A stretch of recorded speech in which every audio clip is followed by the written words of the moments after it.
Bunga kertas 5 warna, hanya mendengar namanya sahaja sudah membuatkan anda rasa hebat, bukan? Varieti bunga istimewa dengan 5 warna merah jambu, merah, oranye, ungu dan putih yang mekar serentak, kelihatan mewah, unik dan sangat menarik perhatian.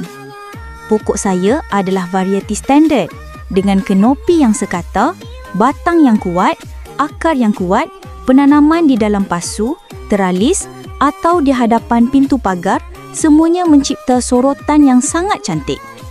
Bunga mekar sepanjang tahun, lebih banyak cahaya matahari, lebih cerah dan lebih berbuah bunga. Dan ia sangat mudah ditanam, hampir tidak perlu dijaga. Pada masa ini, taman ini mempunyai beberapa pokok bunga kertas 5 warna yang paling indah pada musim ini.